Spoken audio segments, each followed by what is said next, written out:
allegations that you have made that are patently and totally false and deceptive to the American people, especially your allegation that what was achieved by the recent agreement with the Vietnamese as being a fiasco, et cetera, as you were quoted in the media, is, of course, patently false as well.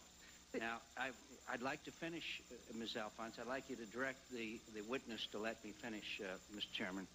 And the fact is, Ms. Alfond, that according to General Vesey, a man who served 46 years in the United States military, received a battlefield commission at age 17, worked up to be chairman of the Joint Chiefs of Staff, and the President's emissary to Vietnam, viewed this as a significant breakthrough in his view, not mine, his view.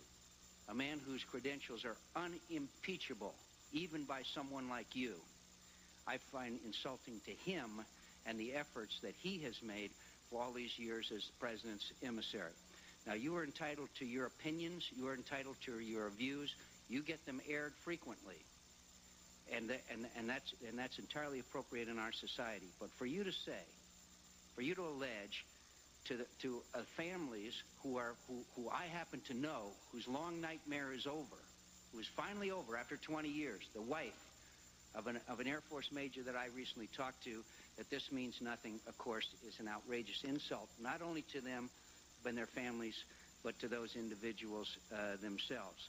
You allege that you have been working on this issue for many years. I certainly know that and appreciate it. So have a lot of us, Mrs. Alfond. A lot of us have been working on it for a long period of time. And I don't denigrate your efforts and your patriotism and your beliefs. And I'm sick and tired of you denigrating mine and many other people's who happen to have different views than yours. Now I'm finished, Mr. Chairman. I'd just like to comment that the family members have been waiting for years. Years. I'm aware of that, Ms. Alfond. And now you're shutting down? What method are we going to use in order to resolve this issue? But, you know, and Mr. Chairman, could I point out again, make one more comment again? The reason why I obviously appear upset is because I have respected the views and the opinions of those who are in disagreement on ways to approach this issue, on information that we have, an evaluation of it. But I have not denigrated their character, their patriotism, nor anything else. And I resent it when a person like General Vesey, former chairman of the Joint Chiefs of Staff, his efforts for all these years as the President's emissary, doing the best that he could at age 70, who has served his country with distinction and with valor, is somehow denigrated by someone who doesn't even know what information he receives nor what he has accomplished. And I would urge, no matter what happens with this issue or this committee, is that we finally lift this issue up to some degree where we respectfully disagree with one another on certain specifics. And to allege that someone like General Vesey and General Scowcroft and others who spent their entire lives in the military are guilty of some conspiracy without proof and some cover-up, frankly, does a great injustice to them and their service and also to this issue. And I thank you, Mr. Chairman, and I want to take this opportunity again to thank you for all your hard work on this effort. I wish you every success in your next trip to Vietnam on Saturday. Sir, may I just make one comment? One further comment. Please. I want to get to the other witnesses. I didn't bring up the issue of General Scowcroft or General Vesey. I said this information has come to me, and I'm asking if it's true. And I would like some answers, is what I'm asking. And family members have waited a long time. We respect the fact that the Senate Select Committee has come a long, long way compared to all the other committees that have been in the past. We're just concerned, as you just mentioned, well, it's the executive branch now. You are our representatives. How are we going to impress upon the executive committee that this is important to us?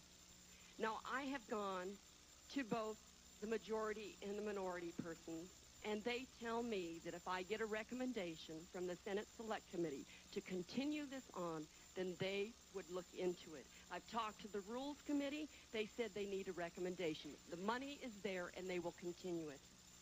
So I'm hoping that I can speak with several people on the Senate Select Committee, and we can get a consensus that this can go on, if not with the Senate Select Committee, maybe a subcommittee with the Foreign Relations. Thank you.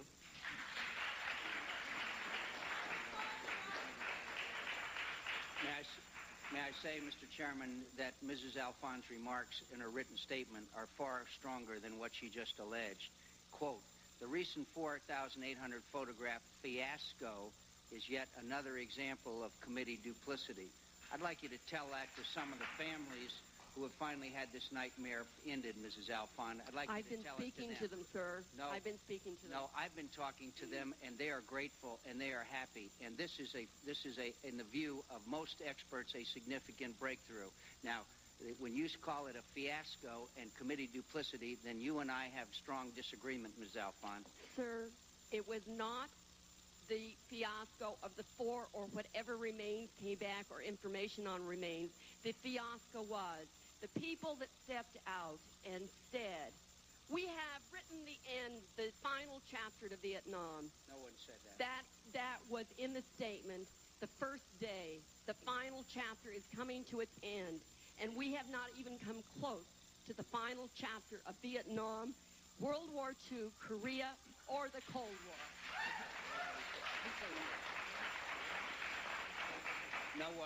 No one said what you're saying they said, Ms. Alfond. I have no more questions. Let me